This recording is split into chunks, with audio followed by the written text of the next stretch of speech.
Good day, everyone. Welcome to Deku Universe. Today we are beginning part 1 of What If Deku Became the Dragon Prince of Tempset.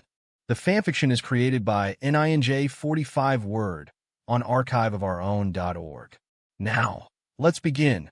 Can one become a hero without a quirk? No, I should think not. A voice echoed within the mind of one Midoriya Izuku. The young man could be seen staring off into the distance of Muzutafu. His eyes trembled as tears slowly began to form within them. How he was even able to come close to crying after all the crying he'd done today was not found on him. But at the same time, he could feel all the pain and sorrow within his heart the longer he stayed on this rooftop. His hands clenched themselves around the metal railing that the man who had once been known as All Might had leaned against.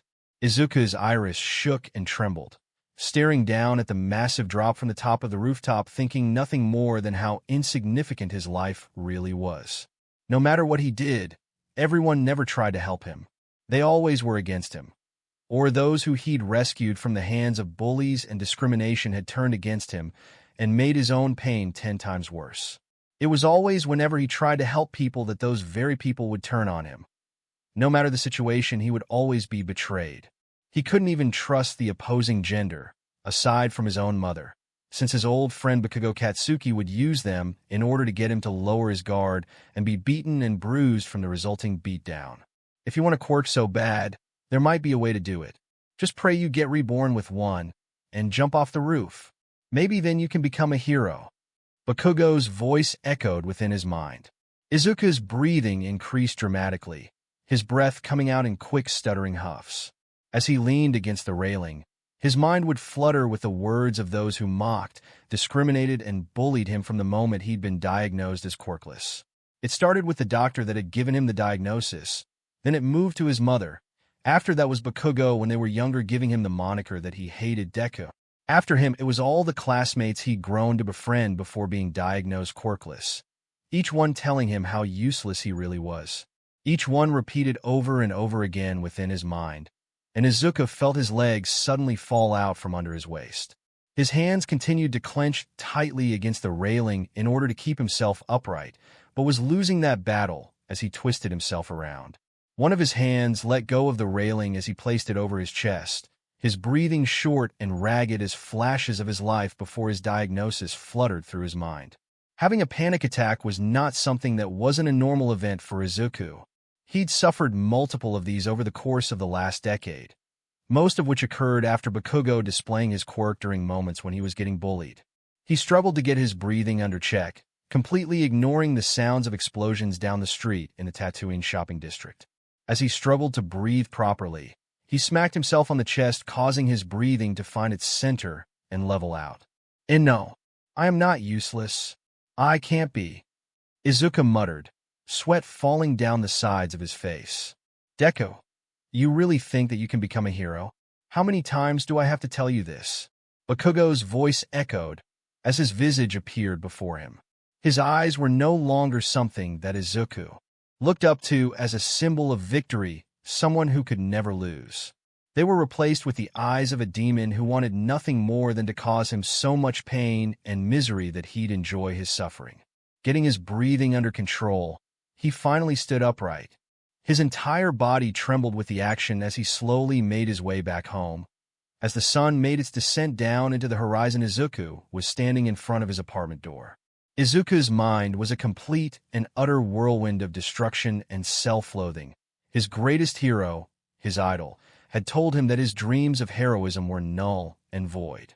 He wouldn't ever be capable of becoming a hero without a quirk, and there would be no way for him to do this with someone helping him.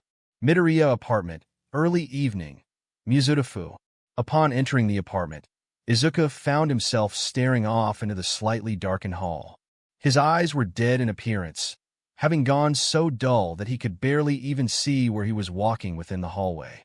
Inko had been cooking dinner in the kitchen off to the right when she heard her son enter the apartment. The woman turned around to see her son and smile over at him. But her eyes took in his slightly slumped appearance, bags under his eyes, as well as a redness within his eyes that she knew came from him crying for an extended period of time. There was one thing that terrified her more than anything, however. It was his eyes. Never in her life had she ever seen her son wearing the expression he held. Much less with how dead his eyes seemed to look upon moving past the kitchen. She was so scared of what he now looked like that she forgot to question him. Her eyes watched as he slowly walked down the hall towards the bedroom that had his nameplate in All Might's distinctive colors. A hand was pressed onto her mouth as she watched in horror as her son stared up at the nameplate and softly pulled it down, not wanting to break the item that had costed her a fortune to buy. Once he'd taken it down, he placed it within his bedroom, the door closing with a soft click, allowing Inko to finally let out a breath of fresh air that had been held deep within her body. Inko had no idea what had happened to her son, but she did know one thing. She would need to make sure that he would be happy for as long as possible. "What happened, Izuku?" Inko asked, holding a plate in her hands. It would take a little over 3 days before Izuku left his bedroom again.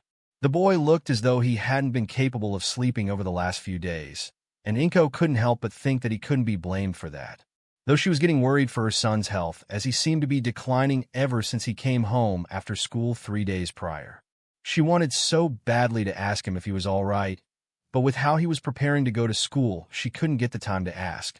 And as he was leaving through the front door, she managed to grab onto his sleeve, garnering his full attention, forcing her to pause as his dead eyes stared at her with confusion. "Izuku, I don't know what happened, but I want to say that I'm sorry for not helping you all those years ago. I should have been a better mother and told you that you could have achieved your dreams," Inko said, tears falling from her eyes. "You don't have to say anything in return. Just know that no matter what happens, I will always love you," Inko said, hugging her son tightly into her chest. Izuku's arms laid in the air for a moment, seemingly thinking about how to reciprocate the action. Then his arms wrapped tightly around her body, hugging her as tight as he could before pulling away. For the smallest of a minute-second, Inko could see a tiny spark within his eyes light up, his dull and dead eyes gaining a slight bit of coloration before he spoke in a whisper. His voice was hoarse from not having spoken to her, or anyone else for that matter, for 3 whole days. "I love you too, Mom. No matter what happens, know that it's not your fault," Izuku replied, giving a small kiss on her cheek before walking away. For some reason, Inko couldn't help but feel as though this would be the last time she'd ever see her son. But at the same time, she prepared to go to work all the same. The bills wouldn't pay for themselves now, would they? Aldred Junior High School, early morning, Muzutafu. Izuku stood before the place that he would rather call hell than a school. His shoulders trembled with barely restrained fear as he thought about what could possibly happen today of all days. But even then, he remembered what had happened 3 days ago after Bakugo's advice to him, and his eyes lost that little spark they held in front of his mother. Taking a deep breath through his nose, he walked onto the campus as he made sure to keep his vision on the ground in front of him and avoid anyone who might want to take advantage of his distraction. Surprisingly, nobody even wanted to deal with him today, so that was a clear good thing for him. Walking through the halls, he was approached by a few people who constantly bullied him in the past, but he blatantly ignored them. What was the point of giving them the time of day when he already knew what he was going to do by the end of the day itself? His classmates, those who bullied him relentlessly when Bakugo didn't physically assault him every day, were highly annoyed at how he was ignoring their presence as though he were better than them. He was better than them because he never took his anger and hatred of their actions against them. He just stayed quiet, far quieter than he normally was, which scared them. They could make fun of him from a distance. They could beat him within an inch of his life. They could never go beyond the barrier that made them murderers and outright kill him, because all that would do was make his suffering end. But that bit of silence and safety within the numbers of students wouldn't last long for one Midoriya Izuku. Upon entering his classroom, he noticed that Bakugo was actually silent and mellowed out for once. Ignoring the young man's presence for the first time in his life, he sat down in his seat a few desks away from him. Sure, some other students tripped him up along the way, but he stayed quiet and sat down. The rest of the school day would remain like this, though Bakugo was growing highly annoyed. Deku hadn't talked to him at all today. Normally that runt would try and at least get him to talk to him about heroes in the least. Even if it got him beaten and bruised for it, Bakugo actually liked those conversations. He was always capable of venting out his frustration of the week out on Deku. He always knew how to take a hit, But it was during one of their classes that Bakugo noticed something off with his old friend. He was oddly silent. There was no muttering or writing in those stupid notebooks about heroes anymore. He just sat there doing his classwork in silence and occasionally muttered about what to do for the next class. It seriously pissed him off, mainly due to the fact that it seemed that Deku finally got it through his thick effing skull that he couldn't become a hero without a quirk. And for some reason that was what caused Katsuki to become annoyed. Deku couldn't give up right now, not after everything he'd done. Deku was supposed to follow him forever and tell these worthless extras who was the real #1 hero of the future. He got his chance to talk to Deku once class was over, and thankfully for him, the BSTRD didn't even try to leave the classroom. Mr. Fujike-san's classroom, early afternoon, Aldera Junior High School.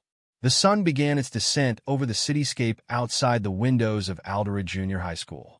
Bakugo's visage was covered in a small amount of shadows while Izuku's entire face was covered in them, the boy's dull green eyes being the only thing seen on his expression. Bakugo, however, cared little for this as he sauntered over with the ego of a child who'd never been told no in his life. His sneering expression glared down at Izuku, who had been slowly placing his belongings inside the backpack that was torn in separate places that he'd used a sewing kit to stitch back together. Crimson eyes met dull green as the two old friends stared at one another. One with the patience of someone waiting for the beatdown to begin, and the other waiting for the acknowledgement of their peer. And with one not getting that acknowledgement they wanted, they reached out for Izuku and grabbed him by the collar and yanked him out of the desk he sat within.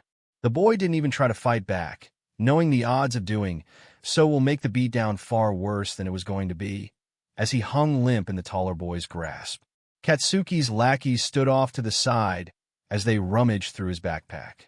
It seemed as though they were trying to find his notebooks that he used to write about heroes within. Jokes on them, he left all of them at home. "So, what's this I hear about you ignoring your betters, Deku?" Bakugo questioned, with a sneering raised eyebrow. "What's it matter to you?" Izuku asked, as the hold was making him choke a little. "Because someone didn't say hello to me and make me know that you're lesser. Why have you been acting strangely all day?" Katsuki questioned, a smirk on his face. "Why should I tell you?" Izuku retorted in question.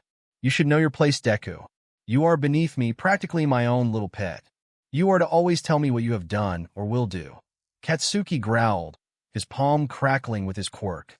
"I was thinking about taking your advice." "Kakin," Izuku suddenly said, causing Bakugo to pause. "What?" he questioned, his voice going soft for a second. "I was going to take your advice to heart," Izuku said, his tone heavier with a forlorn sound. "You wouldn't, you never give up," Bakugo growled, his eyes glaring at Izuku. "Words have consequences, Kakin." Izuku growled back, his eyes blazing with a million different emotions. Bakugo's expression was soon covered in shadows, the sun finally disappearing behind the buildings of Muzutafu. It was followed by a bright light coming from within the classroom that Bakugo stood within, his palm lighting up with his quirk on instinct. The blast launched Izuku out of Katsuki's grip and into the chalkboard wall, the boy's head smacking the chalkboard with a sickening cracking sound. Nobody realized that as Izuku slid down from the wall, a small trail of BLD followed his head and neck as he slumped onto the ground in a seated position. Bakugo stalked over towards Izuku's crumpled form, standing over him with a sickening grin. His lackeys actually had the gall to look surprised and worried as they watched Bakugo literally beat down a boy who was already hurt.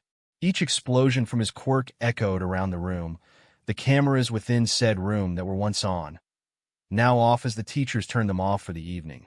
Explosion after explosion rung throughout the classroom, leaving Izuku as a small form on the ground with his clothes entirely burnt into his skin. Katsuki continued to beat down Izuku for about 15 minutes, the boy not moving to defend himself. Crack, snap, thunk. Each punch, every kick, and every use of his quirk became more and more powerful. Eventually, after 15 long minutes of Izuku being beaten until he was seemingly unconscious, Katsuki stopped his relentless assault on his old friend. The ash blonde staring down at the limp boy as no sounds of his chest rising or falling were made. His arms were completely limp. His left leg was twitching for a few seconds, And as soon as the last attack had landed, hitting the boy in the spine, it had stopped, and it was followed by the rest of his body, seemingly being snapped at the strings. Katsuki stared down at his hard work, Deku laying on the ground in a pool of his own BLD. His sick smile, that was growing by the millisecond, suddenly paused as he noticed the boy below him was not moving anymore. His eyes stared down at the boy he had once known to be his old friend for a long moment before turning away with a scoff and walking out of the classroom. His lackeys stared at Deku's body as it laid on the ground, and as they came close to him they could barely make out the sounds of a wheezing breath coming into his chest. Neither said a word as they turned him around to lay on his back, his arms and legs spread out.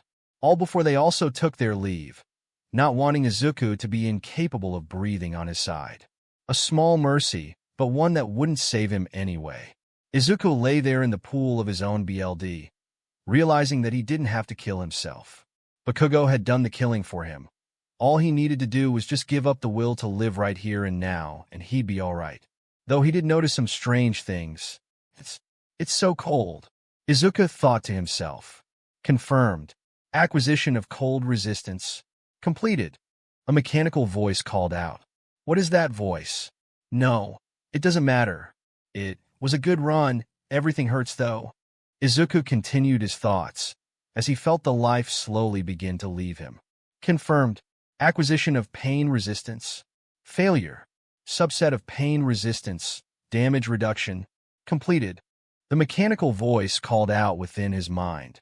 If I could, I'd like a S special ability. One that could prevent me from muttering too loudly. Izuku thought as his vision began to darken. Confirmed. Acquisition of mental processing skills. Unique skill. Logician has been acquired. Collecting a subspecies of logician, intermediary. Acquisition confirmed. The mechanical voice echoed within his mind once again. I'd want to live in a new body. One strong, similar to Ryukyu, the Dragoon heroine. Izuku thought, thinking about his next life if it was possible. Confirmed. Acquisition of new body. Scanning. New body found. Current mind and emotions not prepared for new body. Searching for prerequisite body. Body found. Dragonkin born from magicules of true dragon Veldora. Acquired. Acquisition successful. The mechanical voice echoed once more.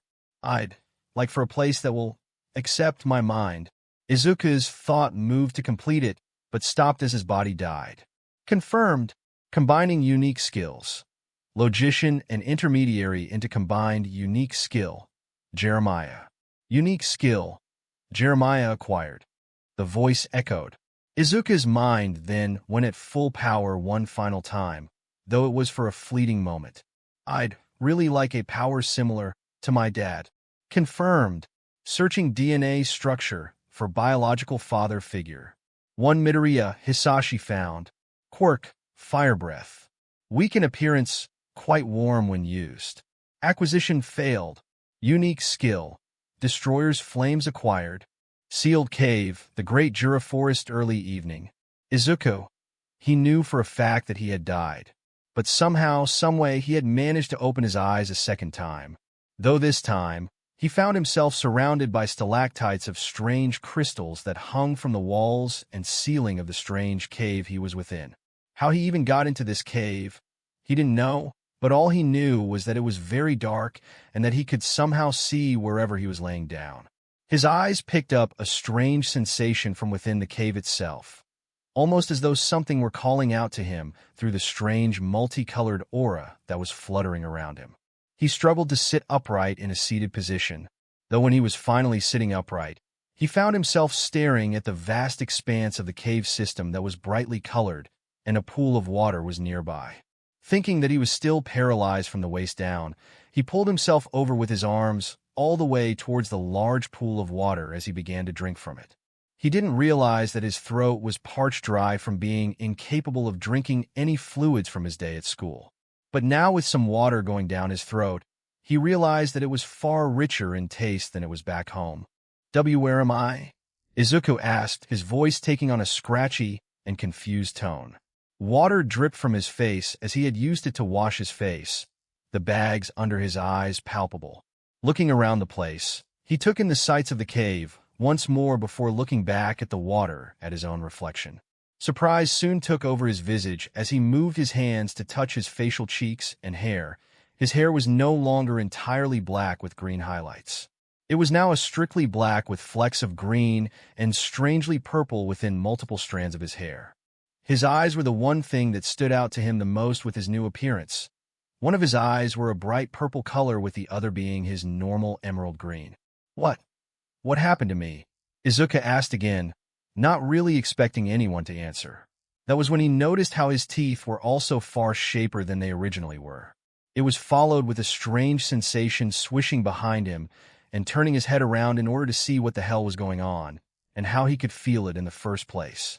He was brought into the sight of a long jade and amethyst scaled tail swishing back and forth with a strange excitement that he never knew he'd ever feel.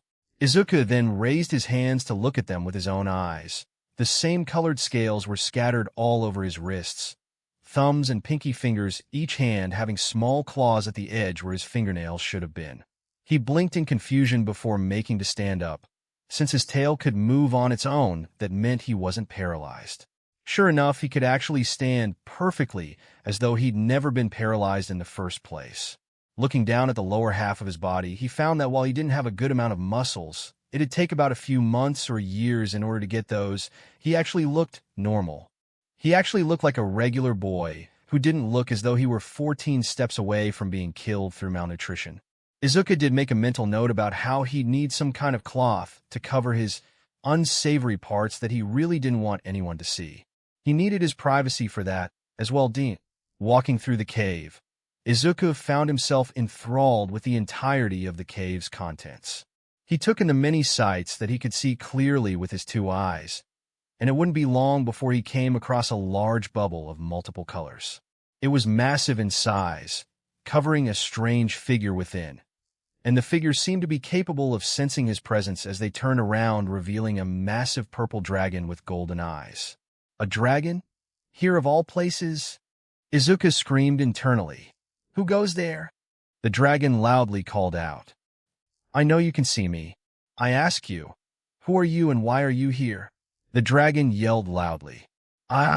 You can talk. Izuku asked in return, extremely fearful and curious. Of course I can. Talk. I am one of 4 true dragons that exist within this world. Kahahaha. The dragon loudly exclaimed, laughing proudly. Do you happen to know where exactly I am? Izuku asked, hunched in on himself. You are currently within a sealed cave. The exact location I'm not exactly sure myself, but if I remember correctly, you are within the Great Jura Forest. The dragon said with a proud grin. Okay, so this is most certainly not Japan. Izuku mumbled. Ah, so you were one of those outworlders. Or were they called reincarnations? The dragon called out, hearing Izuku mumble to himself. I said that out aloud? Izuku asked, as the dragon laughed. Hearing such mumbles is not beyond my capabilities. Though I have been living in this sealed cave for 300 years, and it's incredibly boring. The dragon said, slumping over slightly. Oh, sorry about that, but I'd like to leave this place as soon as possible. Izuku said, looking a little guilty. Oh, you're leaving already? The dragon questioned, looking a little sheepish. I don't want to stay here for eternity. Izuku said, looking a little confused. I see. Then can you do me a favor? The dragon questioned. Sure. Not like I'm doing much of anything right now. Izuku replied, looking a little happier. When you're done exploring the world, can you come back here to talk with me? I would really like a friend, the dragon said, as Izuku blinked. You don't have a friend? Izuku asked, curious. I haven't had so much as a friend for 300 years, and it gets very depressing just talking to myself, especially after what that hero did to me all those years ago. The dragon said, as Izuku became more curious. A hero did this to you? Whatever that strange bubble surrounding your body is. Izuku asked, as the dragon nodded. Yes. While them doing this to me was warranted, I had gone mad and attacked a nearby village. I have learned my lesson from doing so, and I personally believe I should be set free from this prison. My magicules have been leaking from my body and into this cave, any more that leave me and I might actually die. The dragon informed as Izuku frowned. I'll see what I can do about freeing you from this prison. Though I can't exactly break you out of there right now. Izuku said, staring at the dragon with determination. Kehahaha. I shall await your return then. We should make this a deal then. The dragon said, with a smile. Oh, wait, I have 2 questions to ask outside of our current conversation. Izuku said, as the dragon nodded his head. Ask your questions, young Drake. The dragon said, his voice echoing across the cave. First off, what happened to me? All I remember was dying in my world, and then appearing here with this strange body. And second off, what's your name? Izuku asked in quick succession. To answer your first question, you were brought into this world through reincarnation. If you died, that is what happened to you. The voice of the world gave you a new body, probably using my leaking magicules to give you that body you are currently inhabiting. As for your second question, my name is Veldora. The dragon, now named Veldora, informed. Nice to meet you, Veldora-san. My name is Izuku, though since I died, I think a new name is in order, though I could just keep my original name. Izuku said, preparing to enter a muttering spree about what to name himself. I think Izuku is a fine name, though what would you like to give for a family name? To represent our distinct relationship as both friends and potential family? Veldora questioned in return after naming Izuku. Neither even spoke about the golden light that shone from his body as soon as the name was given. But Izuku continued to think to himself, though he was unaware of the fact that he wasn't openly muttering about the whole naming convention, which was confusing Veldora. Are you going to answer my question? Veldora asked curiously. You didn't hear my muttering? Izuku asked, as Veldora blinked in surprise. You were muttering? I didn't hear you mutter just now. Do you have a unique skill that prevents your muttering from being heard? Veldora questioned in return. And not that I know of. Izuku replied, just as confused. Confirmed. You do have a unique skill that allows you to mutter freely within the realm of your mind. A voice called out from within Izuku's head. Please tell me you heard that V voice in my head. Izuku said, looking to Veldora. The dragon just shrugged his shoulders, not having heard the voice himself. I am currently communicating with you from your mind. I cannot connect with anyone else in the immediate area without your express permission. My name is Jeremiah, and I am your unique skill that is the fusion of both unique skills, logician and intermediary. The voice, now named Jeremiah, stated. Okay, that's scary. All right, can you scan the strange bubble surrounding Veldora-san? Izuku asked the voice in his head, accidentally aloud. Who are you talking to? Veldora questioned as Izuku raised a hand to Veldora. I cannot scan the ceiling of Veldora. The large bubble, as you referred to, is a magical seal meant to let Veldora die through the slow degeneration of his magicules. Do you wish to save Veldora from his prison? Jeremiah questioned after informing. Is there a way to do that right now, Jeremiah? Izuku asked, as the voice in his head let out a small sigh. With as powerful as you are right now, I cannot. You must reach the power of a demon lord in order to break the seal that was placed upon Veldora. Jeremiah said, as Izuku cursed himself internally. I can scan the seal placed upon myself from the inside, however long it takes for you to reach that demon lord ranking. I can wait. I still probably have around another 1,000 years left in me. Veldora said, as Izuku smiled. All right, I'll be back as soon as I can, Veldora-sama. Izuku called out, bowing to the dragon. Wait, what is the family name you were planning to give me? Veldora questioned. Oh, right. I completely forgot about that. How about Tempest? Izuku asked as Veldora thought about it. Since I am the storm dragon Veldora, having the family name Tempest seems perfectly fitting. Though, to mark him as my descendant, since he was created through my excess magicules, I should give him that last name as well. Veldora thought to himself. Pointing a singular clawed finger at Izuku, the young man held out his hand as the two shook on it. Veldora laughing hysterically as a golden light encompassed the two of them as he called out both of their names. Kehahaha. I shall be known to the world as Veldora Tempest, a fine name for a dragon such as I. As for you, young Dragonkin, You shall be known as Izuku Tempest, Veldora called out, as Izuku felt a sudden surge of power. Once the feeling was gone, and replaced with the feeling that he had to leave, Izuku gave one last look at Veldora, who gave him a mock salute before working on scanning the large bubble that surrounded him in order to find a way to escape its grasp. The young Dragonkin would walk throughout the cave in the opposite direction of Veldora's chambers, coming across some monsters that he was forced to kill, and because he was hungry, eat. The first monster he came across was an iron-baned spider, a massive monster that towered over him, and while its iron-like threads were powerful and strong, the creature wasn't a match for him, especially with his power-up. After that was a massive centipede, one that was dangerous for its many appendages. Izuku was quickly able to subdue it through sheer thinking and strategy, attacking the legs of the monstrous being, even if it took a week to figure that out. When Izuku had eaten from the centipede's body, however, it left him with a terrifying stomachache that he thought would kill him due to how bad he felt. It wouldn't be until a few minutes later that he found that he had some form of poison resistance due to him eating the centipede's poisonous body.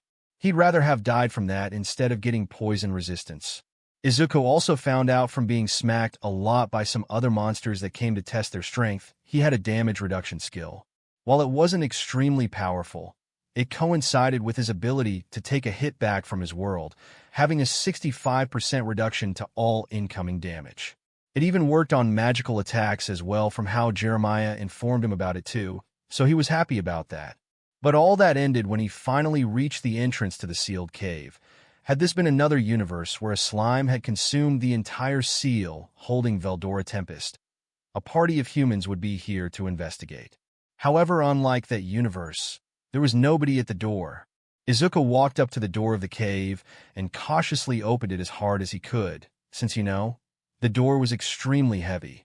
As soon as the door to the sealed cave was opened, Izuku found himself assaulted by the bright lights of the outside world.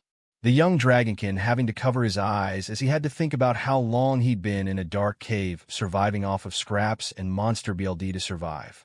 He trembled at the thought of having to eat another poisonous monster again, before pushing further out into the forest. The luscious trees were a bright green and yellow, signifying that it was either nearing autumn or was in the middle of summer.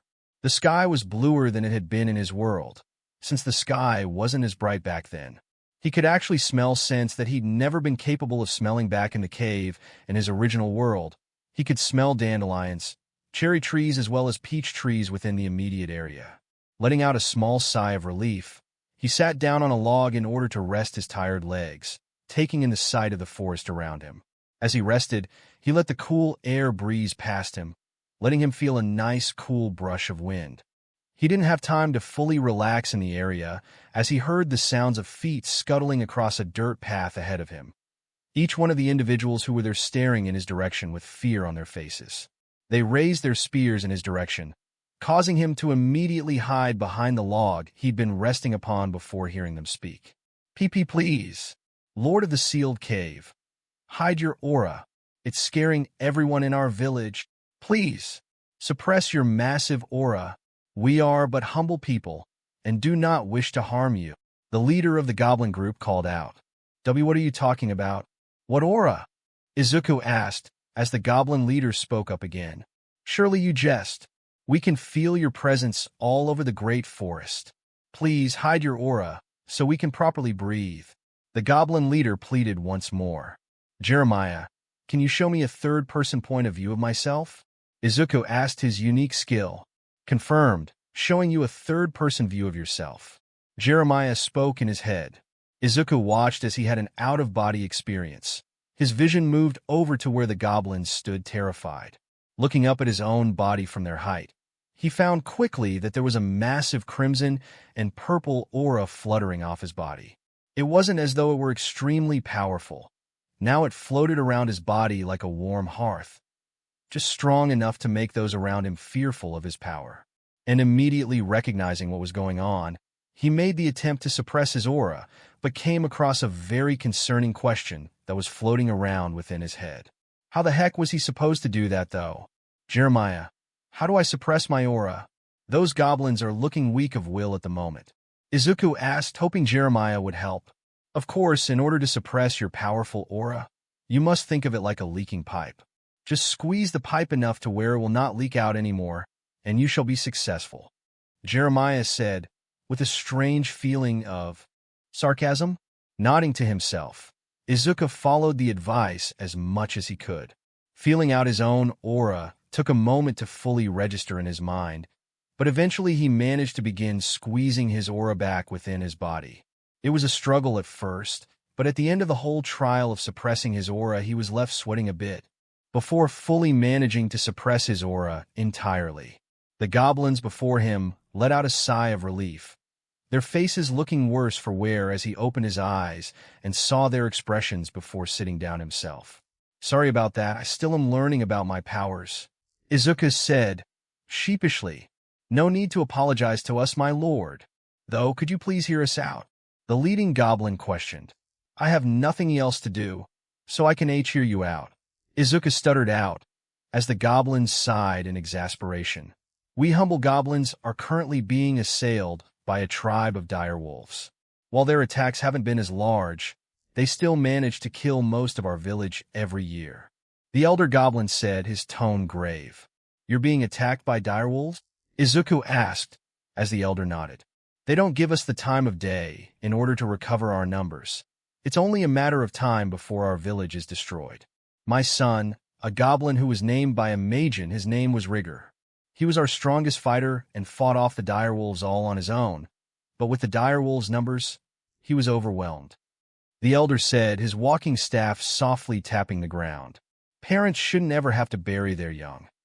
Izuku said, his expression filled with empathy. Don't we all know that saying? My son protected us and the fighting force, buying them time to escape. But his life was felled by the unrelenting horde of direwolves. Could you please protect us from those very direwolves? We will devote our lives to you if you help us, the elder said, bowing deeply to Izuku. Don't prostrate yourself to me. I would never think to leave you all to die, Izuku said, waving his arms around in concern. Why, you are most kind. Come, we shall show you our village. It's not far from here, the elder goblin said, as Izuku nodded.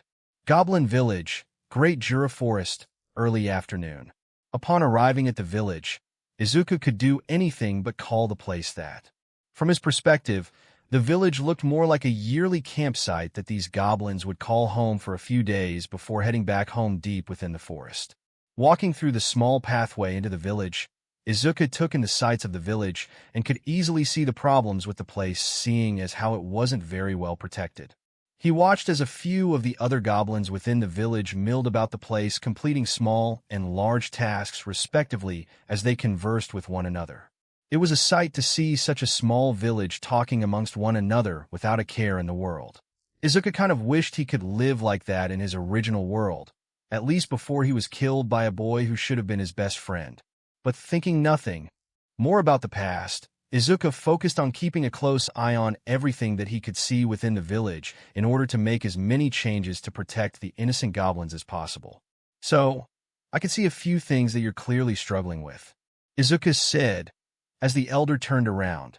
If you are referring to our humble homes, I deeply apologize. We have been doing everything we could in order to thrive here, the elder said, as Izuku shook his head. And no, I'm referring to why your village's defenses. You'll need a better wall to protect your tribe from the direwolf attacks, preferably a large wall with wooden spikes outside to serve as a danger, Izuku said, as the elder nodded.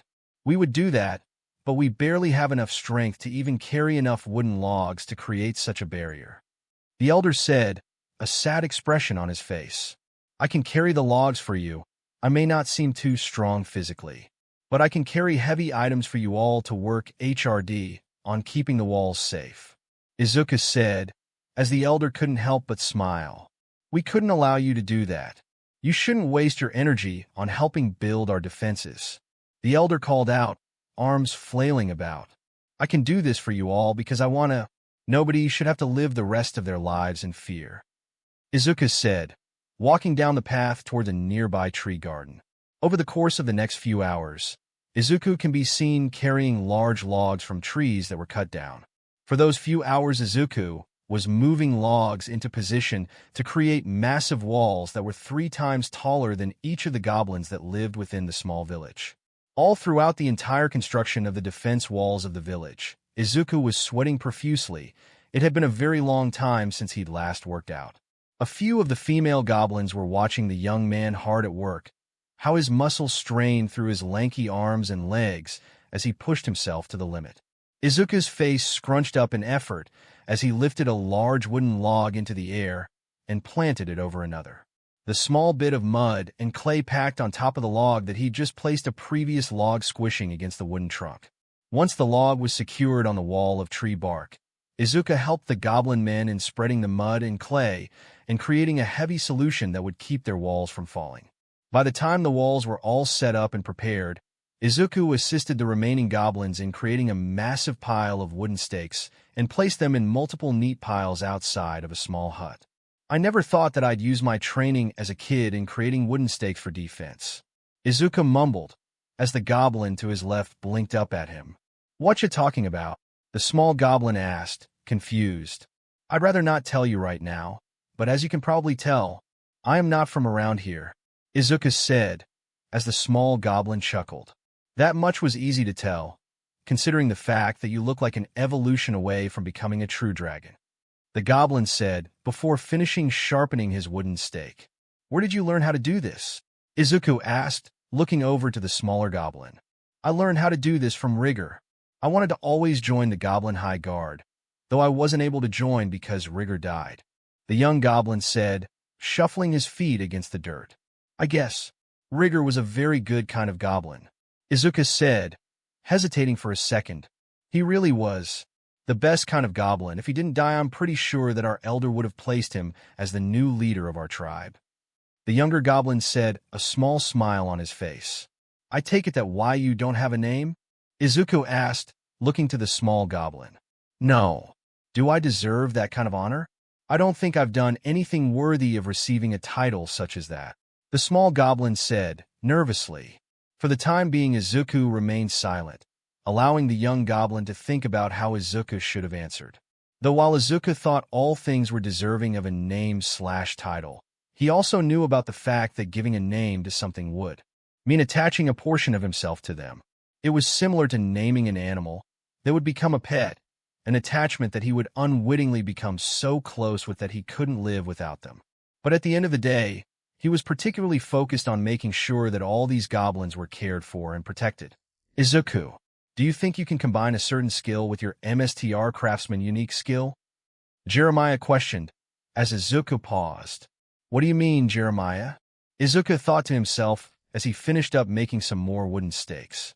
If you use your MSTR craftsman unique skill, as well as Ironbane thread skill, you could use them both to create weapons for the village.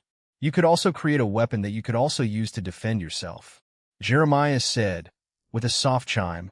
Thanks for the idea, Jeremiah. I hope to create a full body for you in the future to inhabit, Izuku mentally called out before moving towards a nearby wooden stake. Goblin Village, late evening, Great Forest of Jura. By the time the sun was setting in the distance, Izuku found himself standing outside the goblin village. His eyes were looking far out into the distance away from the small goblin village, waiting for the moment that the direwolves would come attack. He knew based on information from the goblins earlier that the direwolves were always cautious when it came to attacking them, because of the fact that they praised the storm dragon as their deity, stating that the dragon was their guardian, as his magical energy had always encompassed over their little village. His hand clenched tightly against the spear that he'd forged through his combination of using MSTR Craftsman and Ironbane thread skills. Izuku could tell that there was something coming tonight, mainly because he could smell the wolves before they would arrive. They were covered in the extremely dense stench of BLD and oil, the kind of BLD that these goblins bled out from their body. His spear was pulled forward a little bit as he practiced some motions that Jeremiah had spent the last few hours of the day teaching him how to use. Just because he spent a majority of his life running away from bullies didn't mean he knew how to use any and all weapons within his world, and that ranges from knives all the way to guns. Am I really ready to take the life of another? I know that these guys have been bullying and killing this goblin tribe, but at the same time, isn't that just the law of the land? Izuku mumbled as he stared into the distance as the sun slowly descended behind a mountain. His eyes turned behind himself, watching the goblins celebrating a hopeful night of survival. Each one of them had smiles on their faces as they happily danced around a fire that he'd helped create through using some knowledge he'd gotten as a child. Basically, using wood, moss, and some leaves in order to create a campfire from scratch, and using the moss and leaves as the momentary fuel to increase the flame's power before using wood. Just seeing those smiles reinvigorates his resolve to protect them from the dire wolves. Sometimes, the hardest choices in your own character require the strongest wills to actually complete. In order to protect this village from the dire wolves, you must sacrifice your humanity just to keep them safe. Jeremiah said, suddenly speaking within his mind. The hardest choices require the strongest of wills. Huh. Izuku thought to himself. I am detecting 100 direwolves making their way around 15 clicks away from here. Jeremiah informed, their robotic voice suddenly serious. Clicks? In the metric system, please? Izuku questioned before recognizing what Jeremiah said. Wait, they're on their way. Izuku accidentally screamed out loud. The direwolves are coming? The elder questioned, his head poking out from behind the wall. Why yeah, about a few clicks away from here. You all need to hide within the walls and huts. Once I deal with these guys, we can immediately start on fixing your homes. Izuku said, as the elder looked extremely worried. Even with all the traps all set up, do you really think that you can defeat all of those direwolves? The elder asked, concern etched into his expression. I'm going to be honest with you, sir. I'm very scared right now. As much as I want to protect all of you, I know that there is a part of me that may hesitate to kill those dire wolves. But at the end of the day, I will do what I can in order to keep you all as safe. Izuku said, turning to stare at the elder with a soft smile. Just the smile alone that he gave allowed the elder to visibly relax slightly before rushing inside the walls. Once he was out of sight, Izuku walked away from the entrance of the small goblin village, his mind a whirlwind of thoughts and fears. He didn't want to die this early into his next life, and while he was given a name by Veldora, if someone like Rigger was given a name and was overwhelmed by sheer numbers, what stopped him from getting overwhelmed? Goblin Village outskirts, late night, Great Jura Forest. On a hill just outside the Goblin Village, a very tall direwolf rushes through the forest. His eyes were a glowing golden color as he leapt through the forest before landing on top of the hill, overlooking the small village he and his tribe of direwolves had assaulted constantly. He had a scar over his left eye, a wound given to him by the hobgoblin Rigger who had been defending a small hunting party just 3 months prior.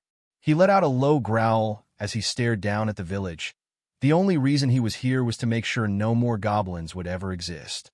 These puny goblins, thinking that they deserve to live. This world is only for the strong, not the weak. The direwolf leader growled internally. The rest of the direwolf pack arrived at the same hill their leader stood upon, their eyes looking down to the village below as their mouths slowly began to form saliva just from the pure anticipation of getting to eat goblin flesh. The leader stepped forward, his paws crushing through the dirt and mud that stained his paws with the wetness that came after a deep rain. His golden eyes glared down at the individual who was making his way outside of the village as though he knew they were coming. Not only that, but it seemed as though he were holding a weapon. Taking in his appearance, the wolf leader couldn't help but feel a strange chill crawl up his spine. Black hair with purple and green flecks within it, heterochromatic eyes of the same color. Scales moving up his arms and legs. Not to mention how his eyes were slitted as though he were part reptilian was not something he was prepared to fight. Though what really had him on edge was the strange iron-looking spear that the young man held in his hand, the butt end of the blade softly pushing into the dirt as he walked towards them. All right, my family, we came here in order to get vengeance on this goblin tribe. We will eat to our heart's content once we get through the young man down there. The leader growled, as the other direwolves howled in unison. But know this, that boy is mine. I don't know why, but I am getting a strange sensation from him, and if I eat him, I will gain all his strengths and powers to further increase our ability to take over Jura. The direwolf leader howled out, receiving nods in return from his family. The direwolf leader then turned around and rushed out towards the young man. His speed was impeccable, moving faster than the eye could see and crushing through some traps that the boy had set up in preparation for his arrival. It was enough to get the direwolf leader to believe that the boy knew that they were coming far earlier than when they had actually appeared. He ducked, dodged, and leapt over traps that had activated when he ran across some needle-thin threads. But each of the traps were incapable of catching him when he was at his maximum speed, and he could see the individual slowly closing in. The boy was looking at him the whole time, not even having his eyes struggle to perceive his speed at all as he spun the weapon he held between his hands. Leaping into the air, the direwolf leader fell towards the boy with the intent to bite down on his skull and taste some of his BLD. He didn't expect for a very hardened piece of iron bane threading to pierce through his skull on his snout. The spear that the boy had used to stab through his skull was extremely painful. BLD was beginning to fill through his new wound, and the direwolf leader leapt back in confusion and frustration that his attack didn't work. That attack had always worked on opponents in the past. He'd been capable of killing that named hobgoblin, as well as a few lizardmen with that very attack. And yet this boy was not only capable of learning how to counter it, but was able to attack while he was in the middle of his own lunge. He tried to breathe through his nose, but only got a large glob of BLD moving down his throat, forcing him to cough. That was a piercing move that was intended to catch you off guard. If you don't leave, I will be forced to kill you, Izuku said, his voice leveled and low. I've fought against harder opponents. The direwolf leader growled, before spitting out some BLD. He circled around Izuku as the young man twirled his spear around and moved it into a position between himself and the direwolf. Green, purple, and golden eyes never left one another as they circled around one another before the direwolf rushed Izuku at a higher speed. The burst of speed was capable of initially throwing Izuku off course, but was not enough to prevent him from thrusting his spear, just at a speed fast enough to cut through one of the direwolf's legs. The cut was not deep, but enough to force the direwolf leader to pause for a second and try to apply pressure on the leg. The direwolf leader couldn't help but feel fear in this moment. But he wouldn't go down without a fight. The direwolf leader rushed Izuku again as the young man twirled the spear once more. When the leader of the direwolves lunged at Izuku again, the young man slid to the left of the wolf and thrusted his spear into the leader's rough hide and stomach. While it didn't do too much damage, it caused the direwolf to whimper out loud and tumble to the ground with dirt muddying up his fur. He let out another furious growl before coughing up some BLD onto the ground once again, his golden eyes glaring at Izuku with all the anger and hatred he could muster. I will not be defeated by a whelp, the direwolf leader yelled, angrily rushing Izuku once last time. Izuku could feel the pressure that the direwolf was releasing, knowing full well that it was a skill he was using. Preparing his spear one last time, he thought of the best way to end the life of this direwolf in order to protect the goblin village behind himself.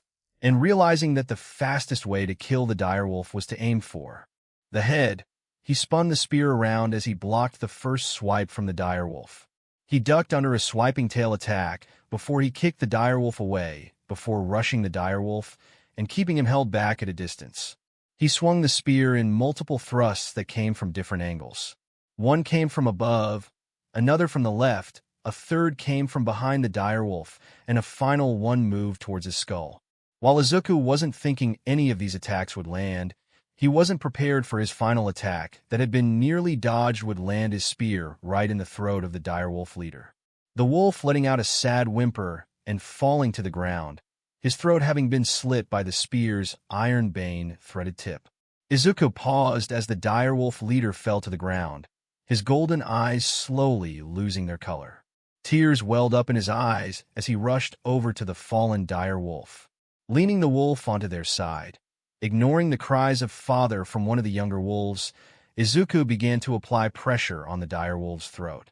He hadn't meant to slit the throat of the direwolf. He was aiming for a swift and painless end, not this. And no, Izuku mumbled before yelling, Why is he crying for me? I killed hundreds. The dire wolf leader thought to himself, his life slowly bleeding out from his wound. I was aiming for your head between the eyes.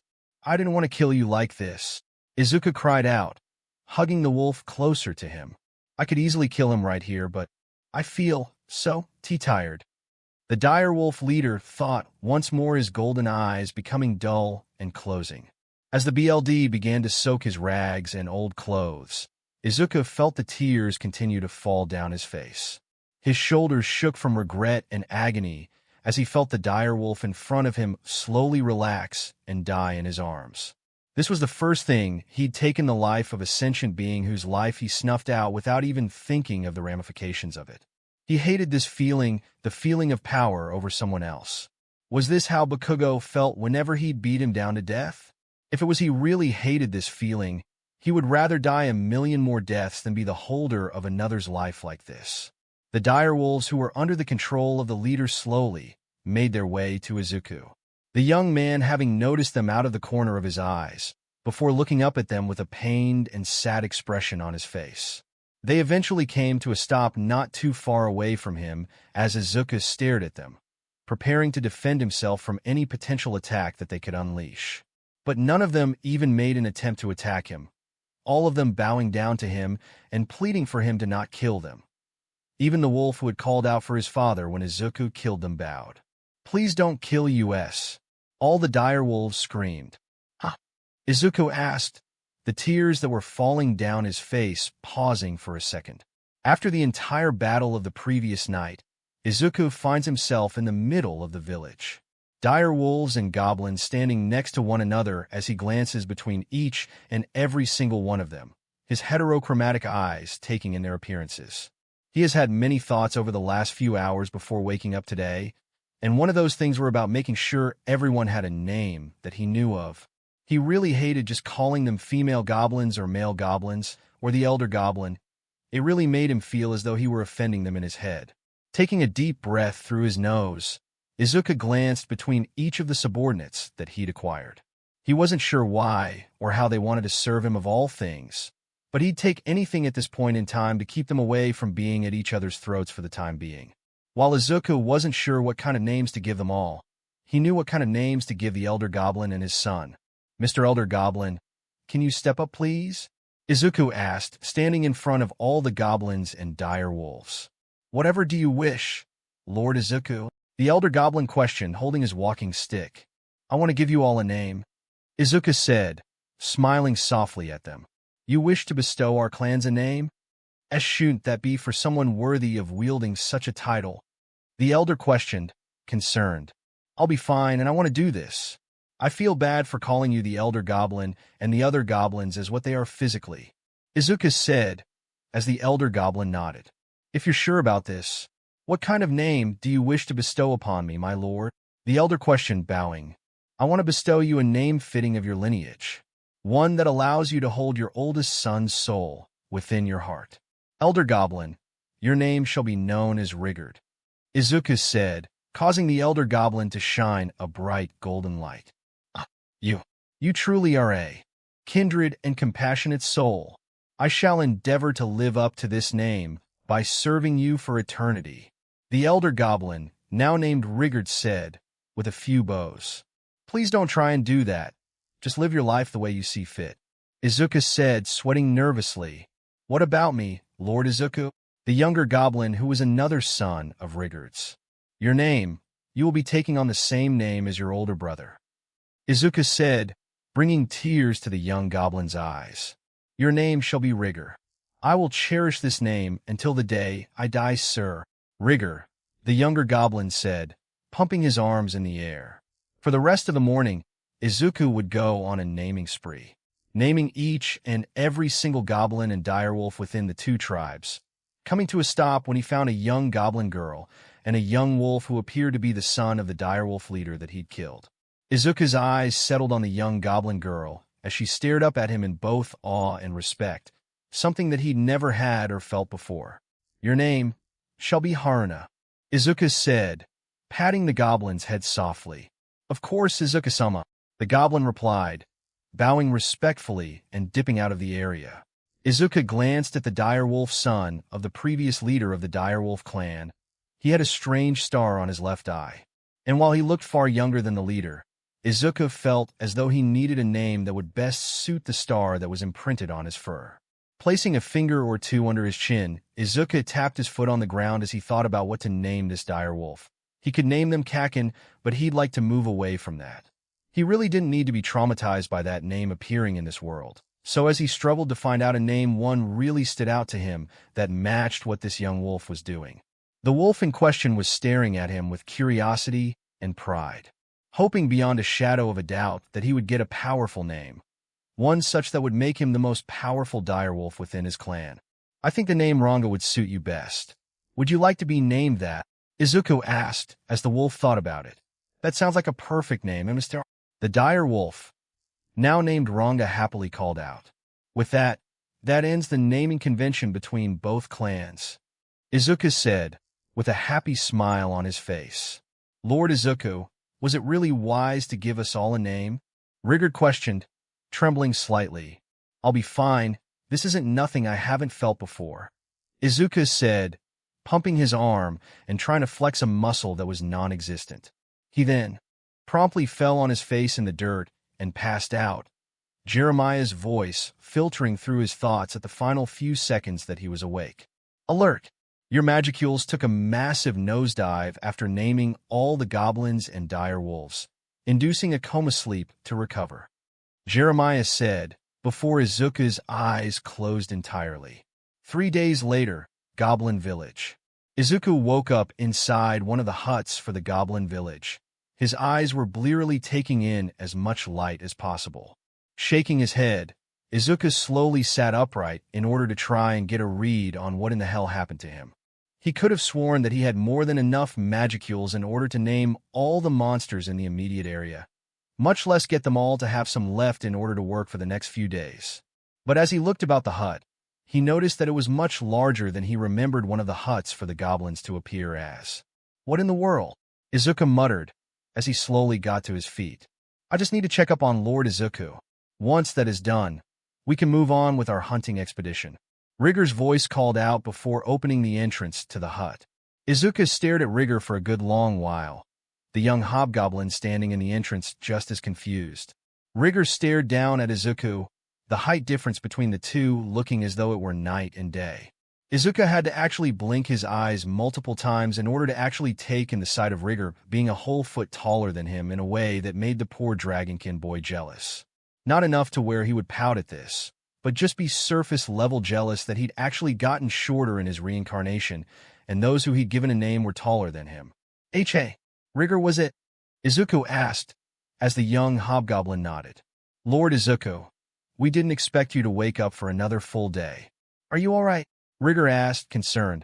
I'm fine, just confused. I should have had more than enough Magicules in order to name everyone, Izuku said, looking quite lost intellectually. That's because you named hundreds of goblins and dire wolves. As it would turn out, a few of the dire wolves were female and had given BRTH the previous night, and in your weakened state you named them as well, Rigor said, nervously. Oh, well that's fine. It gives me a reason as to why I feel so lethargic right now, Izuku said, shrugging his shoulders. Would you like to see the rest of the village? Rigor asked, curiously. Yeah, if you've changed in a single night, then that means everyone else changed, Izuku said, standing up with some difficulty. Oh, it took you 3 days just to wake up, Rigor said, as Izuku just stood there with glazed-over eyes. I was asleep for 3 days? Izuku asked, feeling suddenly dissociated. Yes, but I'll have you know that we've upgraded the village while you were resting, Rigor said, opening the entrance to the hut. Upon leaving the hut, Izuku found himself standing in the middle of a thriving village. The dire wolves were helping in transportation of the other goblins as they moved about the entire camp with a smile on their faces. Izuku couldn't understand how this all had happened while he was asleep. He guessed initially that it would take around a week before the goblins and dire wolves would get used to the other's presence. But this just proved that their ability to sweep things under the rug due to leadership changes was not something to overlook. Though this brought a new idea for Izuku to adopt since he'd rather stay as far away from acknowledging the humans as of yet. While he wanted to stay away from humanity as long as possible, it would only be a matter of time before the humans noticed a group of monsters colluding with one another. Not only that, but humans weren't very kind creatures when it came down to the nitty-gritty. They loved to backstab one another, not to mention those who used to be friends. He wasn't thinking about this because of his past experiences with friends. Nope, nada. None your business. Hey, can you gather everyone? Izuku asked Rigor. Sure thing, boss. But is there a reason as to why you want me to gather everyone? Rigor asked, curiosity in his tone. I just want to lay down some ground rules, not to mention see what happened to everyone present. Izuku said, waving off his curiosity. Sure thing. I'll be right back. Rigor called out, leaving the hut. Izuku just stayed near the hut, trying to gather his thoughts without alerting Jeremiah. He glanced at each and every single hut that surrounded himself. The village actually looked a little lively if he didn't say so himself. If it weren't for Rigor telling him it had been 3 days since he'd passed out from magical exhaustion, he would have thought that he was dreaming that Rigor was that tall. Still hurt that even some of the goblinas that he'd named from the previous day were actually just a tad bit taller than him. Guess he would always be the shortest in the room. Though, out of all the female goblins that his eyes were laid bare on, there was one who stood out the most to him. If he remembered correctly, her name was Haruna, a goblina who had been given a massive glow-up from what he last remembered her to look like, because if he had been a pervert in his previous life as a quirkless nobody, he wouldn't have stood a chance. No, he couldn't stand in her league now that she looked like a goddess-given form. But he really needs to move away from the feminine form. While he knew a good amount about it from research, he had nothing else to do at the time. He needed to focus. Such as that meeting Rigor was setting up for him. I've gathered everyone just as you've asked, Lord Izuku, Rigor called out, giving a mock bow. All right, I wanted to lay down a few ground rules, Izuku said, coughing into his hand. Each of the inhabitants of their village looked at him with trembling eyes, hoping beyond a shadow of a doubt that nothing bad would come from his announcement to the people of their village. And the look on his face became more and more serious as he paused for what seemed like dramatic effect. Goblin Village, early afternoon. Izuku stood in front of the large crowd of those who decided to follow him. While it was unexpected that they would actually continue to follow him into the far future, he needed to make sure to cement himself as both their leader as well as a reliable friend. He glanced between each of the goblins and direwolves, the animals of which were wagging their tails with excitement. Izuku couldn't help but feel a great nervous aura surround himself, sweat falling from his brows as he stared at each of his subordinates. All right, the reason I called for everyone to be present is because, Izuku said, pausing due to nervousness. I have 3 rules that you all must follow to the absolute detail. Izuku stated, his eyes taking on a serious expression. The first rule, you must all never attack humans. Humans are very dangerous as a species. If you attack one of them, the rest will chase you down until you cannot run away any longer.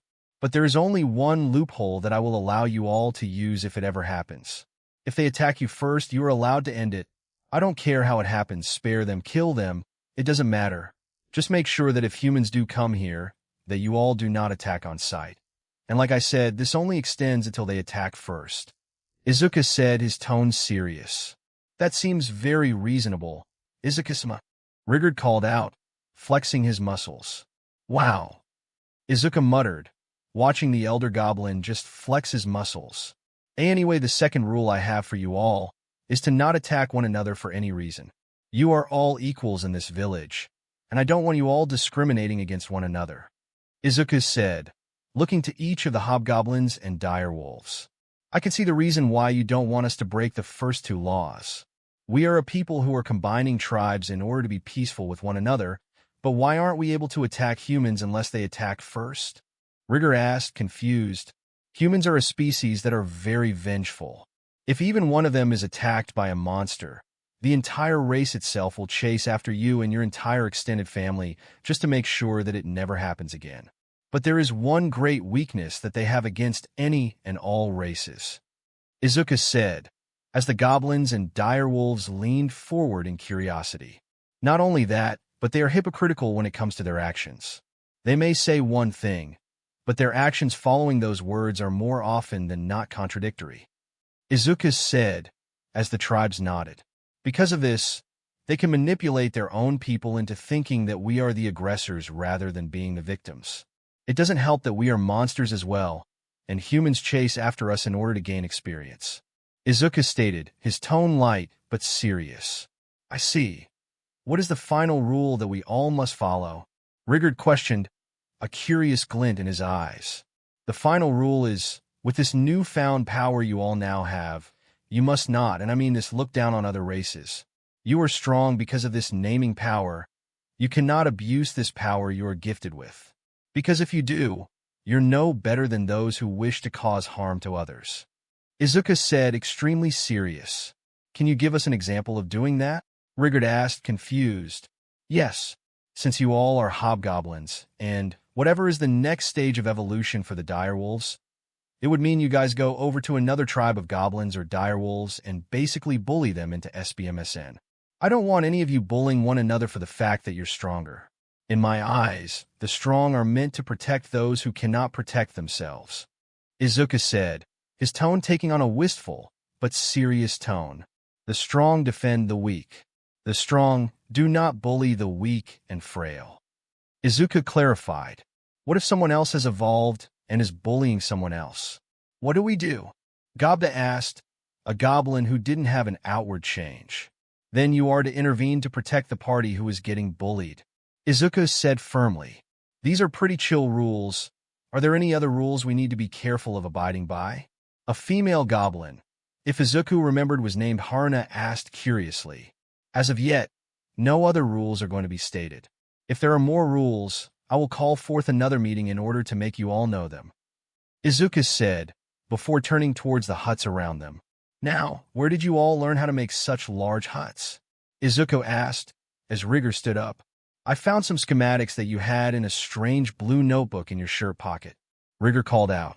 As soon as those words left Rigger's mouth, Izuku's entire demeanor paused entirely. His index finger twitched as though he were struggling to write something down, but for those around him who were staring at him in confusion, Rigger was staring at him in growing alarm. What the others couldn't see was that Izuku was simultaneously using his aura and hiding it from the others at the same time. Whether this was on purpose or conscious was lost on Rigger, because he could feel an extremely massive presence pressing down on his entire body. It felt as though gravity was being increased on his entire body, the ground visibly cracking under his feet. Once the pressure was released, Rigger found himself staring up at Izuku, who had lost the kind and compassionate expression he once held. His expression was entirely neutral, though Rigger could feel the amount of malevolence hidden behind the Dragonkin's eyes as he stared down the hobgoblin. Izuku's voice was low, but loud enough for everyone to hear, taking a dark undertone. If anyone were to touch any notebooks I create at any point in the future without asking me for it first, there will be punishments. I understood, Izuku asked, his tone taking a draconic, growling undertone. Yes, Izuku-sama, the entire tribe called out, fearfully hoping to not be in trouble. Good. Now let's head out. We need to build you all better homes, Izuku said, grabbing Gobta and a few other hobgoblins from the hunting party. Ranga, you come with, Izuku said, to the direwolf who had evolved to be much taller than Izuku. Of course, Izuku-sama, Ranga howled, rushing up behind Izuku. Where are we going? Gobta asked, concerned. To the nearest settlement closest to Jura. Izuku informed as Gobta gulped at that. That'd be Deedwargen, he said, as Izuku nodded. We need to get some people to help us in building our civilization within Jura. Izuku stated, climbing aboard Ranga. The sun was rising very slowly over the horizon of the great Jura forest. Under the canopy of the trees that blocked out most of the sunlight from hitting the monsters living within the slightly darkened forest, the sounds of paws slamming into the dirt was heard. Blue fur as well as figures riding the figures with blue fur were seen as they bounced on their backs over large obstacles created by the forest itself. In the distance that those riding the monstrous animals could see, large mountains extended as far as the eye could see within their eyesight. Izuku could be seen riding on Ranga's back as they slowly decreased the distance between Dwargen and their village. The young Dragonkin watched as most of the forest moved by like a blur as a few new figures appeared next to him and Ranga as they closed in on the kingdom of Dwargen. One of the riders on the dire wolves was Gobta, his small form holding a crude spear as they moved through the forest with a hidden knowledge Izuku never had. On the right side of him was Rigor, the goblin Izuku had named after their older brother who was killed by the previous leader of the dire wolf pack. Dwargen should be coming into view. We've been on the road for at least 2 days now, Rigor said, looking at a small map. Dwargen is at least a few more hours out. We should let Ranga and the others rest before pushing further, Izuku said, as Gobta interjected. Though if we're going to be reaching Dwargen, we'll need to make sure that only 2 of us head there, Gobta stated, as they found a small clearing near the river. Because of the adventurers, correct? Rigor questioned, a serious expression on his face. Yeah, while they don't normally attack me. You can never be too wary around the adventurers of this world, Gobta said, his own voice taking on a serious tone. By the time they stopped at a small clearing, climbing off the dire wolves so that the animals could drink from the river, the trio sat in front of a fire. Izuku had used the knowledge from his previous life in order to start a fire pretty quickly. As he began to stoke the flames, he looked over at Gobta and Rigor, both of which were staring at him with both confusion and curiosity on their faces as they watched him keep the fire alive. Izuku focused back on the fire as he grabbed a few sticks that were nearby, wanting nothing more than to have it projecting the warmth that the 2 hobgoblins needed for right now. Sitting down with an arm hanging over his knee, Izuku watched the flames. Small glimpses of his life before this one appearing in his mind's eye, forcing him to wince slightly in both mental and physical pain as they flashed before him.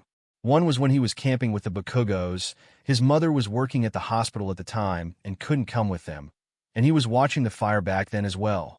But the other memory that spiked and caused a headache to slowly form in his head was one where he and Bakugo were exploring the forest together as children.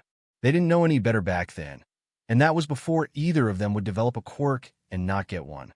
But they had come across a small cave and created a small fire there as well. Izuku would also remember Katsuki's words to him back then. At the time, it was a small whisper that Izuku would hold on to for the rest of his life. All Might is so cool, right?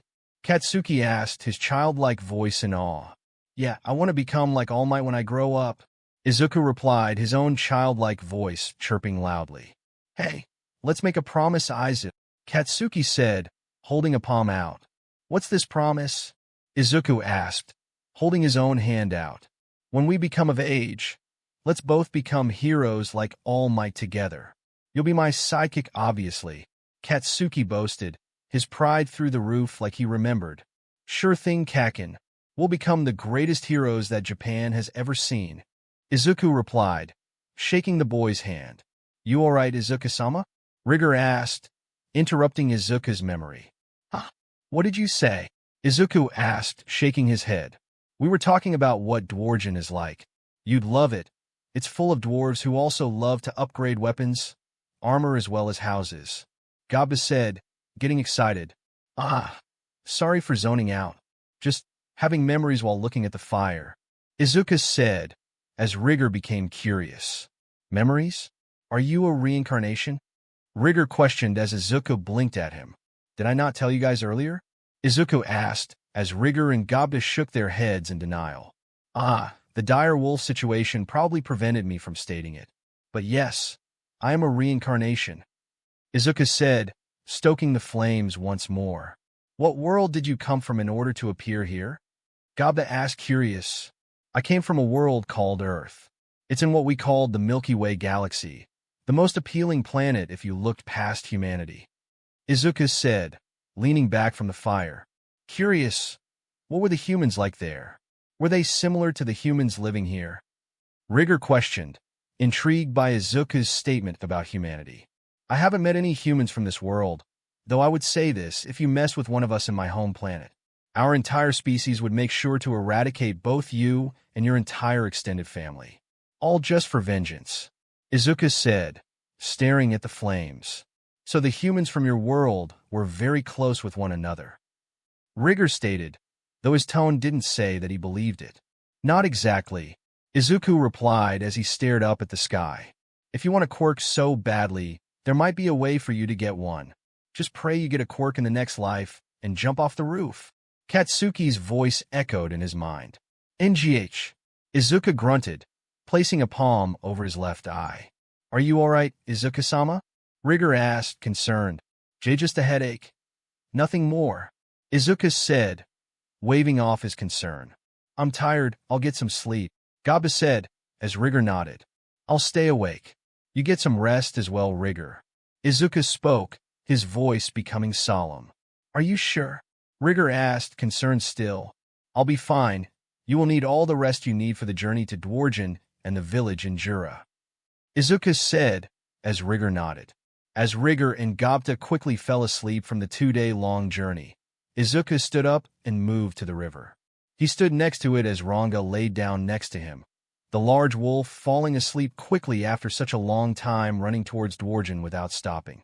The young Dragonkin stared up at the mountains in the distance, and he could see the castle sitting at the top of one of the mountains.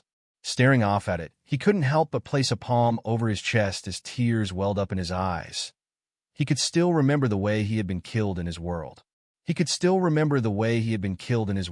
Having been murdered in the classroom just after school had ended. There wasn't anyone else in the room aside from Katsuki and his 2 friends that were only around him for both clout as well as the longing to bully him relentlessly. Pulling the pants he was wearing up just enough to stand in the river, Izuku walked into the stream as the current pushed against his legs. The young man kept his gaze focused on the water as he looked into his own reflection. The purple and green eyes staring back at him from the surface of the water projected a younger version of himself. The one with green eyes and hair. The one with BLD falling out of his eyes, nose and ears. The look of utter defeat on his face as he lay on the ground before being beaten further into death, a way that he never thought that Bakugo could reach. That line Izuku thought the boy would never think to cross. Taking a deep breath, Izuku dumped his face into the water as he screamed as loudly as he could, wanting nothing more than to erase the memory of Katsuki's final words before killing him. His scream would be muffled by the water, but Ranga, due to his proximity, would open a singular eye to see Izuku stuffing his face in the stream with veins growing on his neck. Ranga would never tell anyone this, but he could see a strange purple and green aura surrounding Izuku. It was so powerful that it forced the direwolf to nearly pass out from the sheer pressure that the aura itself was releasing, but in a calm way. But he could also swear that Izuku's head of hair suddenly burst into a stormy fire, purple in color on the outside, and the inside a appealing emerald color as it flickered above his head.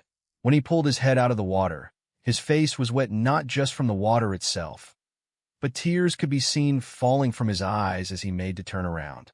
Ranga fell asleep afterwards, not wanting to ruin the moment Izuku was having with himself.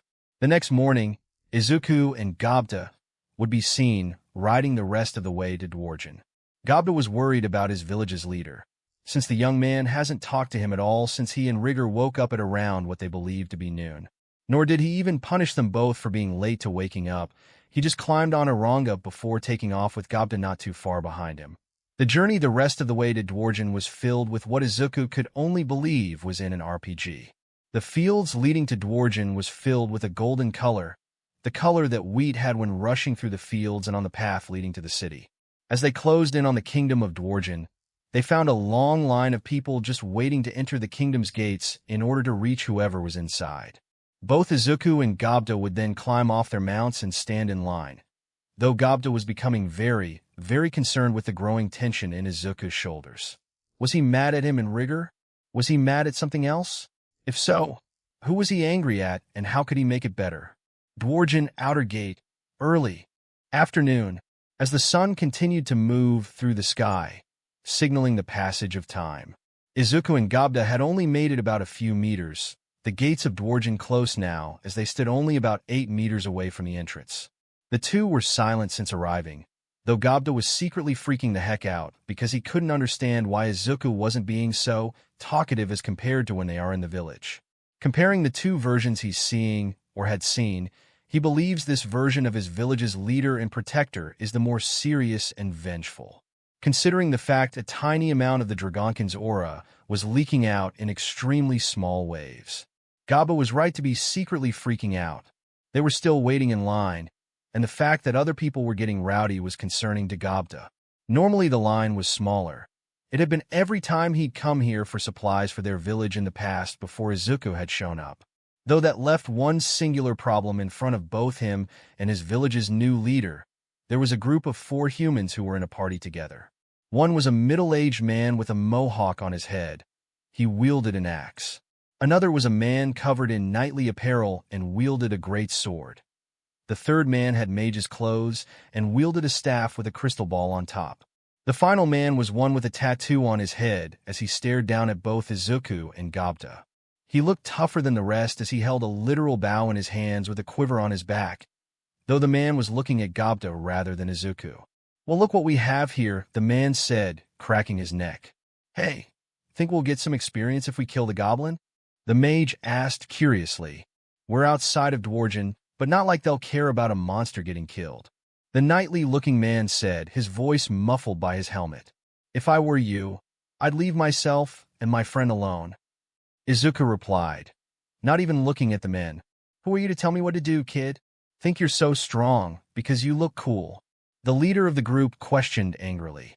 "I'd rather not get into a fight right now, especially after waiting all day to get here. Not only that, but I have literally a million better things to do." Izuku retorted with a blank expression on his face. "We're so dead."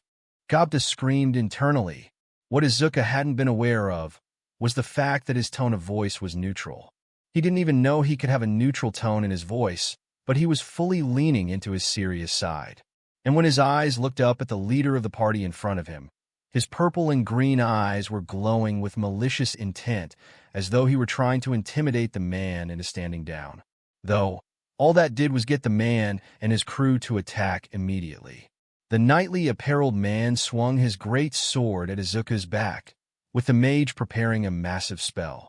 The leader pulled his bow out and shot multiple arrows, calling out that he was using tri-arrow as skill, allowing him to use 3 arrows at once. The final man just stood there confused as his entire party attacked the kid without even so much as a provocation. Each attack landed on Izuku's body, forcing Gabda to hold onto the ground for dear life as the ground caved in where Izuku stood. Smoke and debris covered the area as Gabda struggled to get up off the ground, and he could see the party standing with a proud expression on their faces. Did our leader lose? There's no way he'd lose that fast, Gabda thought to himself, worry beginning to mount. When the smoke and debris soon revealed the crater in the ground, a purple and green aura slowly made itself known. It wasn't massive, just enough to cover Izuku's form as though it were a second skin. The young Dragonkin slowly floated out of the crater, his eyes still glowing their purple and green color as he landed just outside of the crater itself before he glared at them once more. "Did you really think that would hurt me? All you did was rip up my shirt and pants. Now I'm going to have to get new ones to replace these." Izuku replied, pouting. "He's safe," Gabda thought to himself. "You there," a dwarven knight called out. "Crap baskets. Wait, why did I think that?" Gabda internally screamed. "Ah!" The party of humans questioned. "You're under arrest for starting a fight outside of Dwargen's gates. You should know better that this place is one of peace and neutrality. No lives are being damaged on this territory." The dwarven knight growled, grabbing each of the men by the ears. "What? But it's his fault that this happened," the leader of the party complained. "My men saw everything happen. He just hurt your feelings, and you took your anger out on him. Now get to my men over there. We're going to have to use magic to replace the ground that was ruined thanks to your mage, didn't it?" The knight growled, hauling the men away. As the dwarven knight walked away with the group of adventurers, Izuku and Gabda were able to move 4 meters closer to the gates. They were halfway there already, and all they had to do was nothing. It took little more than a few more minutes before Izuku and Gabda reached the gates. The knight from before was looking worse for wear, though the expression on his face showed a smile as he looked between Izuku and Gabda. "Can I have your identification?" the knight questioned. "My name is Gabda, and this is my village leader Izuku," Gabda said, as Izuku bowed. Nice to meet you, sir, Izuku said, as the knight nodded. Nice to meet you as well, Izuku. Now then, what are your reasons for coming here? The knight questioned. I came here with Gobta in order to find some artisans who could help in building up my village. Though, I only need a few of them, Izuku said, as the knight grumbled to himself. As much as I would love to assist you in finding some great artisans, I've got my hands full at the moment. The knight said, as Izuku nodded. I wasn't hoping to take any more of your time, sir. I wish you luck with your day. Izuku replied, with a small bow. You as well, the knight said before moving on to the next individual. Dragonkin, near the front gates, small clothing shop. Izuku and Gobta would walk through the kingdom, their eyes looking at everything with awe. Though Izuku was looking for a place to fix his clothing, Gobta was staring at the infrastructure as though he hadn't been here before. While it confused the Dragonkin, Izuku didn't voice anything about it before finding a small shop that he could use in order to get directions to very good artisans for the Goblin Village. The two would enter the shop, finding a young-looking woman working the counter as she stared at them with curiosity before noticing Izuku's ripped clothing. Rushing over with the concern of a mother looking after her child, she stopped in front of the two. My goodness, what could have possibly happened to your clothes, young man? The woman asked. I got into a bit of a scuffle outside of the Dragonkin gate, Izuku said, sheepishly rubbing the back of his head. Now that simply will not do. Let me get you a new pair of clothing and fix your current clothes, the woman said, as Izuku shook his head. I didn't come here to get my clothes fixed, ma'am. I just need to find some artisans, Izuku said, as the woman shook her head in disagreement. I can give you the information you require, though it will need to be after getting you a different set of clothes, the woman said, as Izuku pouted. I'm not injured, Izuku grumbled. She grabbed him by the ear, softly, but with enough pressure to cause the Dragonkin to be pulled into the back room. Gobta just remained near the entrance, grumbling to himself about his leader's ability to get close with just about any woman. When Izuku returned, he was wearing a short t-shirt that was buttoned up to about just under his chin. The pants he wore also ended just above his ankles. When the woman came back out, Izuku didn't know why, but she had placed the back of his head just under her impressive bust. Why did she do that to me? Izuku thought to himself while trying not to look up. There we go. Now you look much better and more prepared for any kind of problem, the woman said, as Izuku turned around. Thanks for the change of clothes, but could you tell me where I could find some artisans? Izuku asked, stuttering a little. Depends on what kind of artisans you're looking for, the woman said, leaning over her counter. Izuku tried his very best to not look at the bouncing ball of flesh before his eyes as he spoke. I'm looking for someone who could make clothes, fix houses, so basically someone who works with architecture and a blacksmith. I see. Well, for two of those things I can tell you one thing, the woman said, pausing for dramatic effect. Yeah, Izuku asked curiously.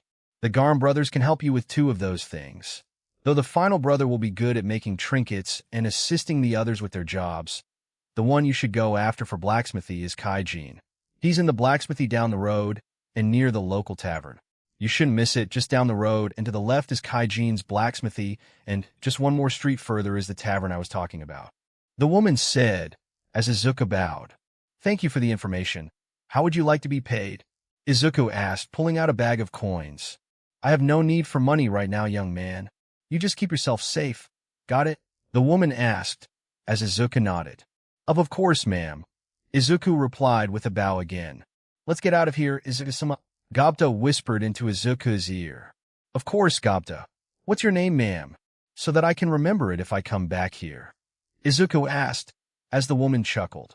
My name is Eloise Tanner. You might want to leave before it gets dark, the woman, now named Eloise, said, with a smile.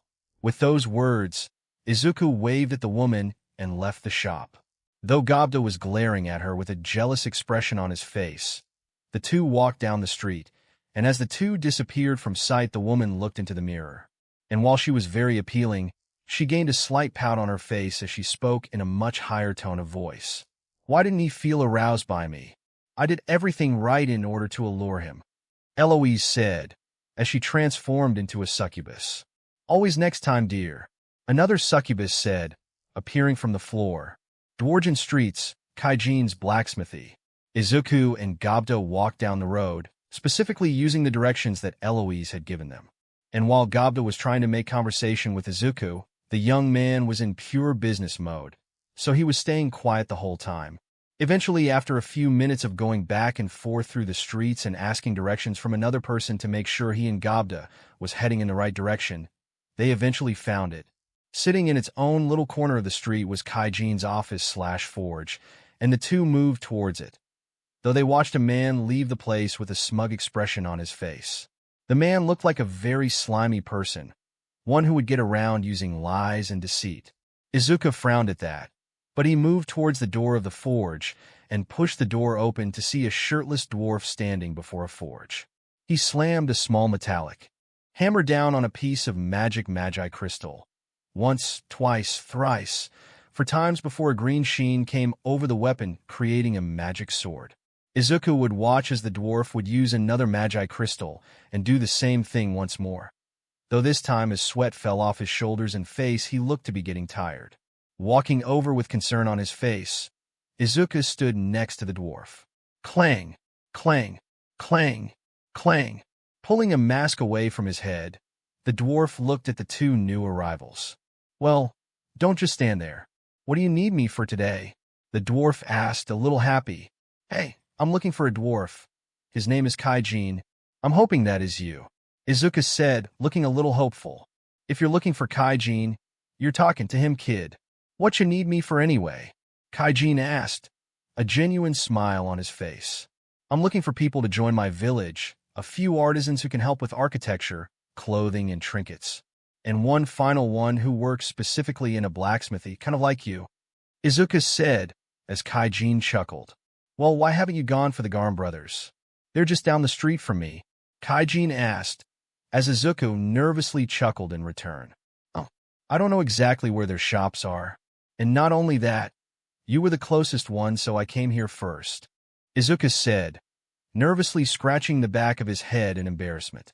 Well, I can't exactly leave Dwargen. I've got myself a big list of magical swords I need to have complete by the end of the day, Kaijin said, with a sad expression. How many have you been able to make so far? Izuku asked, concerned. I've only managed to make at least 14 of them so far, though the one I was doing just now is number 15, Kaijin said, as Izuku thought about it. Jeremiah, think we can use MSTR Craftsman in order to finish this order? Izuku thought in his head. Confirmed. We can use MSTR Craftsman in order to complete this order. Though it will take a few minutes, would you like to activate the skill MSTR Craftsman? Yes/no. Yes. Izuku thought to himself. Do you have any more magical crystals, Kaijin? Izuku asked, as Kaijin smirked.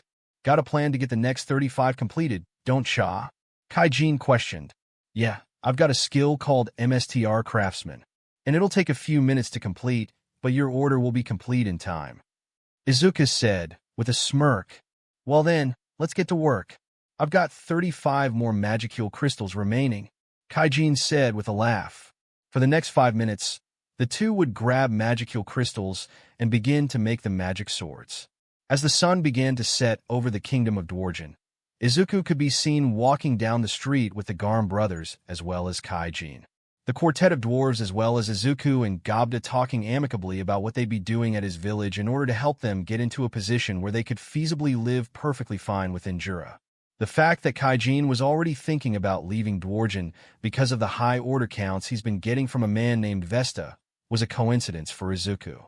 With all the information needed to get the 4 men out of Dwargen and into Jura, Izuku prepared to leave, only to find himself staring up at the man him and Gobda found walking out of Kaijin's forge earlier that day, though now they had a name for the man.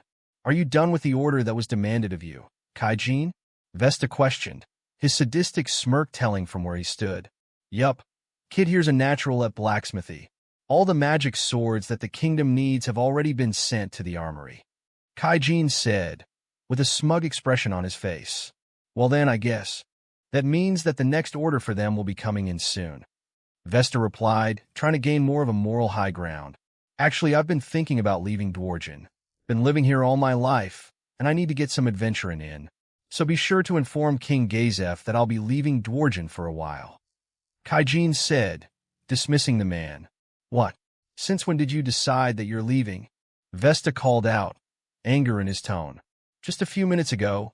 Clearly you and the government don't care about whether or not I get the rest I need.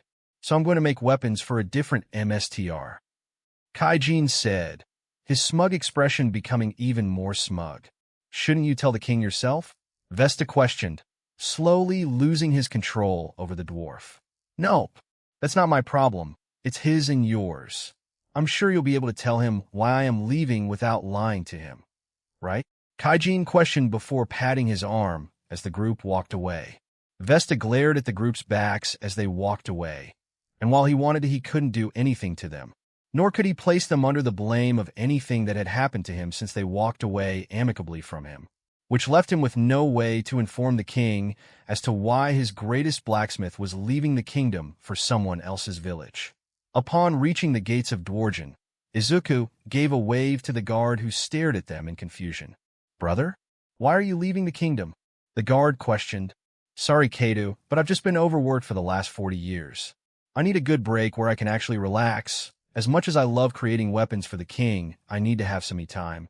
This kid right here has a village in need, and who am I to leave them without the help they require?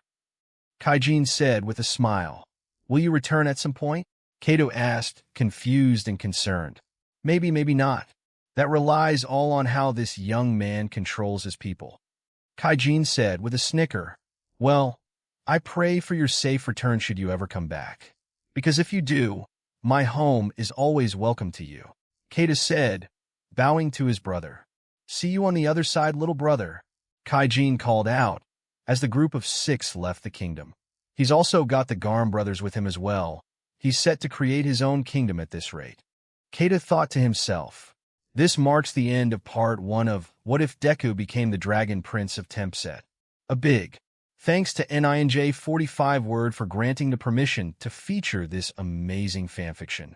Please like the video and subscribe to Deku Universe for more interesting stories. Thank you and see you soon.